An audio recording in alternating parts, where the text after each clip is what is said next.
And we are rolling into some core strategies so that you can boost your interpersonal skills. Why would you want to improve your communication? Well, because it's the best way to get ahead personally and professionally.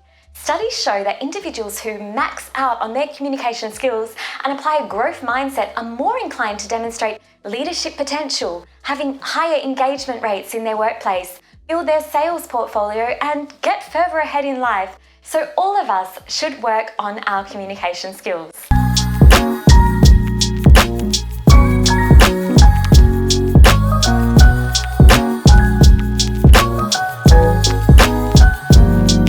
If this is your first time on the channel, I'm Sara, a communication consultant, opera singer, and speech pathologist who is absolutely obsessed with ideas around how to build your charisma based on scientific evidence, building rapport, emotional intelligence, how to be assertive. So if these are topics that interest you, make sure you subscribe today.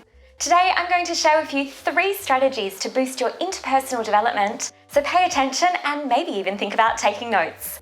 Strategy number 1 is to get curious. Yes, that's right, we need to show curiosity about the individuals around us, and that starts most successfully with the individuals that irritate and annoy us. I want you to pay more attention to the people that really work on your nerves. This is a challenge. When we start to analyze that there are so many people who communicate around us with a slightly different style, and some of these styles may even annoy us, we can then start to strategize. We need to have the capacity to communicate with a variety of people, and professionally, this is really important, especially if you're focused on moving into leadership roles or even the C-suite.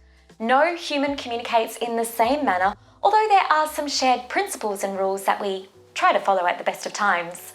So pay attention to the people that you kind of don't gravitate towards, and start to think about what you can do to feel more comfortable in that setting, to build your skills, to find ways to start conversations with that person. Look at how your rapport is going with people who are totally different from you. In this zone, this is where you can maximize and scale your development the best. Strategy number 2 is quite simple, and that pivots around the concept of reciprocity. We know that generally in the past, maybe not so much these days because we're always on our phones, but in the past, people would return a smile with a smile, or return a favor with a favor. Give eye contact back when someone gives us eye contact, generally speaking. In this day and age, there is so much to be done with our non-verbal behavior. So really strive to give an eye-directed gaze. We know from research that that draws your communication partner into your message, and it also shows some respect to the other person. Now, bearing in mind that not everyone feels comfortable with giving a gaze that's eye-directed, so also create space and allow room for diversity around eye contact. Not every person is capable or even comfortable to do that. If eye contact is a challenge for you, why not have a goal about just gazing in the general direction in the upper third of the face of your conversation partner? Treat it quite mathematically, so you don't have to necessarily eyeball them, which can feel really uncomfortable, but just gaze in that vicinity. There are so many things we can do with our non-verbal cues that surpass our words and build rapport and engagement with our listener. So always make sure you're facing your conversation partner, giving your full attention, directing your gaze, and smiling. Yes, smiling is absolutely key. We know that if someone looks at a headshot of a person with a strong, full smile, which means cheeks lift towards the eyes and ideally the eyes sparkle, the viewer of that image will feel a positive reaction. The gaze and the smile directs someone to us and gives them our full attention, so really strive hard to do it more.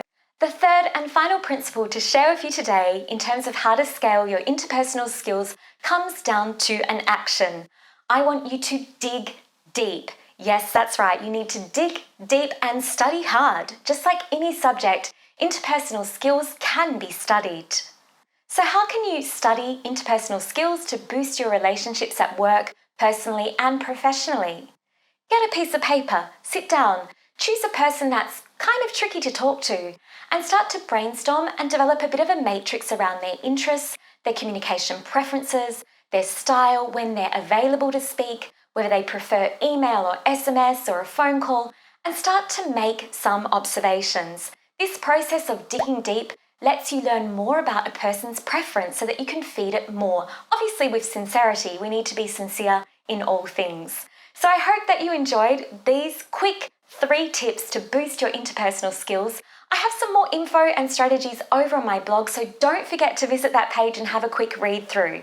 And finally, if you would like to work with me, firstly, get on the email list. I send you generally weekly tips to strategize and give you fresh ideas that are free and a massive bonus for your speaking skills straight to your inbox, so make sure you connect with me there. Secondly, I have an exciting program that's launching very soon called the C-Suite. This is a culmination of my knowledge that's spread across a decade and more in terms of how to perform at high level as a communicator. I'll be opening doors for that program soon. It is a portfolio of modern elocution, science-backed strategies to harness your communication potential. So make sure you get on the waitlist straight away. That's it for now, and don't forget, your voice matters. You have a right to speak up, so keep talking. Have a great day, and bye for now. Ciao.